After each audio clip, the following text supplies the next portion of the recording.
Hi everyone, welcome to another video. If you are new here, my name is Skye and I'm a first-time mum to a beautiful baby girl. Throughout my channel, I talk about all things motherhood, so pregnancy, labour, birth, postpartum, and everything else in between. In today's video, I'm going to be talking about birth plan. Now, should you write one? Should you not? I know it is a super controversial topic because some believe that what's the point in writing a birth plan? You cannot control what's going to happen. Your body is basically in control.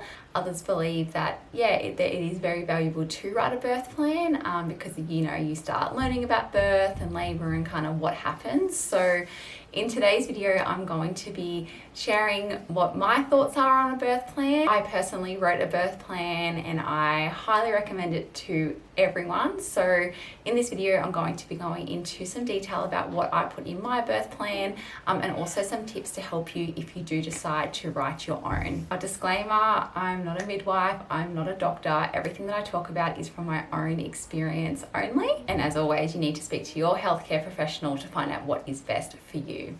The reason why I chose to write a birth plan, I actually called it a birth preference, and that was so that my midwives or doctors, my partner, was aware of what I was wanting out of my birth so that I wasn't making any decisions in the moment based on fear or pressure. I wrote my birth plan in a clear headspace, so I knew sort of going into it that my voice would be heard and that everyone knew what I would consent to and what I wouldn't consent to. Use your birth plan as a communication tool.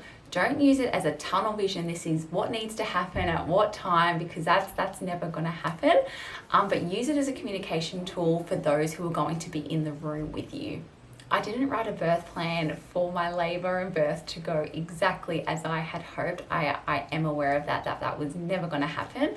But I just wanted to have it there so that those around me were aware of what I would consent to, what I wouldn't consent to, things like how I want the room set up before I arrive. Some of the things that I can control is what I put in my plan, and there were also other things that I put in there that I would sort of like to happen. If it didn't matter. So I didn't want to have, I guess some kind of trauma or resentment after my labour and birth if it didn't go to my plan. If you do decide to write a birth plan, which I highly recommend to everyone, it means that you're going to be starting to learn and research about labour and birth. You're going to be starting to find out some of the different scenarios and what can happen, whether that be a water birth, a home birth, you might be on the bed, you might have a C-section, whatever it might be, but you start to learn about what can happen in birth, which then in turn will give you a really good understanding of the different variables that can happen when things divert from your plan. How I look at it is you wouldn't be able to run a marathon without training for it, so birth is no different.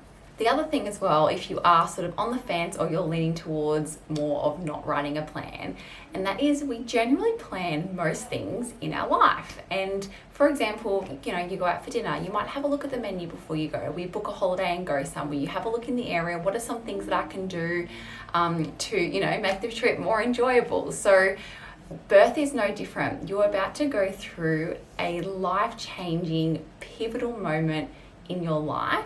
So why would you not want to plan for that? So in terms of writing a birth plan, so you might think, where do I start? So for me, and the first thing that I put on my birth plan, and that was the health and safety of my baby and myself. That was always the number one priority going into my birth. I want to be fully informed with all decision making. The reason why I wrote this on my birth plan, and that was so that I personally didn't want decisions being made or the doctor or midwife talking to my partner while I was labouring, because I don't want to, stress me out or worry me. I was really lucky and fortunate and we never had to make a decision like this, but I know that this isn't the case for everyone. Something else that I put on my birth plan, and that was basically how I wanted to birth. And it's pretty simple, and that was I wanted a natural vaginal birth and I actually wanted a water birth. So I wrote that on my birthing plan and If it happened, it happened. If it didn't, it didn't. But just so that my midwives and if the doctors were there, they were fully aware of what I wanted with my birth. Another thing that I put on my birth plan that I would like to happen, and that was to go into labor naturally. Now, this was obviously, of course, keeping the safety in mind of my baby, and if I was overdue and things like that, then we would reconsider. But I didn't want any stretch and sweeps. I didn't want any examinations going on. I just wanted to sort of let my body and baby work together and go into labor naturally. And again, super fortunate and lucky, this did actually happen for me, so I didn't even have to have the conversations around induction. One thing that I really wanted as well, and that was to labor at home for as long as I can. Now, some of the research and learnings that I had done is that generally what happens is when the mum goes into hospital, if they are progressing along nicely at home, they get to the hospital and they can slow things down. You're in a different environment, you're not relaxed and comfortable, you've just been in the car to get there, so things can start to slow down. So I put that I would love to labor at home for as long as I could, keeping safety in mind of myself and my baby. Another thing that I wrote, and that was to keep vaginal examinations to a minimum or none at all if possible. So when I arrived at the hospital, they weren't checking me to see how far along dilated I was, and then I could just kind of continue with my labor as I was at home without being, I guess, examined, because again, for me personally, I feel like that my body would tell me when I need to push, and that would have been when I was at the right amount of dilation. So I actually ended up deciding that I was happy to have one examination. So this was after laboring for around, I think, six or 7 hours. I decided that I was happy to be examined, but I did also stick to what I originally wrote in my plan, and that was I don't want to know how far along dilated I was. And the reason I said that, and that was because I never wanted to be discouraged. If I had already been laboring for 7 hours and I'm only 2 centimeters, I knew that my mindset would go downhill. So I said, I don't want to know how far along dilated it was. I just want to know if I need to get in the pool. So I obviously, changed from the plan and what I originally thought that I wanted. And in the moment I said, no, I'm happy to have an examination. And that leads me on to my next point about pushing. And that is, I didn't want to be told when to push. You see on the movies, you see in the TV shows, and that is that, the women are holding their breath, and then you got the midwife or the doctor with them saying, keep pushing, counting to 10, all of that. So I said, I don't want to be told that. I just want my body to tell me when to push and when to not push. When it came to pain relief, I requested that I'm not offered pain relief and that I will ask if I want it. Now, I had done my own research in terms of the types of pain relief that I would consider and the stages that I would consider them. So do your own research, find that out. But yeah, for me personally, I said I don't want to be offered it. I will ask if I want pain relief.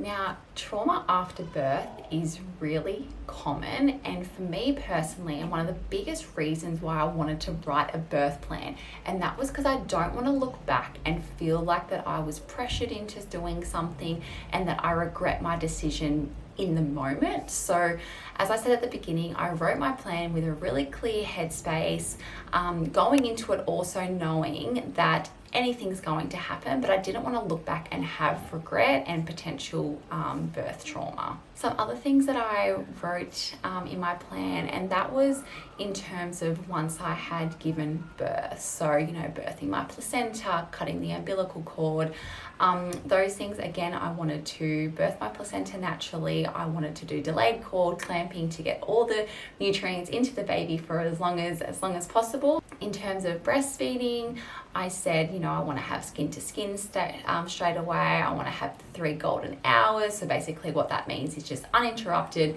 skin to skin breastfeeding from one side to the other, with no help or assistance. I will ask if I need the help. I personally didn't want anyone sort of touching my daughter, whether it be in the back of the head, trying to, push her onto my boob, none of that. So now you've got a little bit of an idea of some of the things that I wrote in my birth plan. Now I'm going to talk through a couple of key points and some things to help you to consider if you do decide to write a birth plan. Number 1, and that is pain management. do your research, find out what are the types of pain management that you would consider and what are some of the things that you wouldn't consider. Are you wanting to be offered them? Do you want to ask yourself? But either way, find out the pain management techniques that you would consider and put them in your plan. Another thing to put on your plan, and that is, who do you want in the room? So pretty simple. Do you want your midwives? Are you happy for doctors to be coming in? Are you happy for other midwives to be coming in? Do you just want your partner? Do you want a support person as well as your partner? Whoever it is, and whatever you would like the room to be, write that in your birth plan. How would you like the room to be set up? So when you arrive to the hospital, are you happy to have all the lights on, midwife, doctors in there talking, or would you prefer it to be, lights off, really calm, not a lot of talking? You might have fairy lights in there, you might have music going. These are some of the things that you could put in your plan, so that way when you get to the hospital, the room is set up exactly how you like it. Next thing, and that is, what is your plan for labor? Would you like to stay at home for as long as you could? Do you want to get to the hospital, the first signs of labor? What is your plan? What would you like to happen? What happens if you have a cesarean? So you plan to have a vaginal birth, but that didn't go to plan, and then you have a cesarean. So what next? Do you want to see the baby coming out? Would you want to have skin to skin straight away? If you can't have skin to skin, where does the baby go? Does it go to a midwife? Does it go to your partner? These are all the things that you need to write and consider. Another thing is the birthing of the placenta and also the umbilical cord. So I know in some situations, some women might want an injection just to get the placenta out as fast as you could. Others might birth it naturally. Do you want to cut the cord as soon as the baby, comes out, or do you want to leave it for a little bit? Asking for consent before doing anything. That was one of the things that I put on my plan, and I highly suggest that you do as well, because that is one of the most important things, is making sure that you're aware and that you consent to everything that is going to happen. The next thing, and that is, where would you like to give birth? So whether that be in the bath, on the bed, in the shower, on all floors, wherever it might be, put that on your plan. One thing that I believe is super important to consider writing on your plan, and that is plans for your newborn. So you birth your baby, usually you might have skin to skin, but what next? So do you want delayed routine procedures? Are you wanting no one else touching your baby? How long do you want to have skin to skin for? Do you want to try the breast crawl? There's so many things that can happen once you give birth, so these are some things to consider. Another thing, and that is your feeding preferences. Would you like to breastfeed, or would you like to formula feed? Would you like to do the mixed feeding? What would you like to do? I hope this video will help you decide if you are going to write a birth plan, but I do truly believe that it is beneficial to every mum.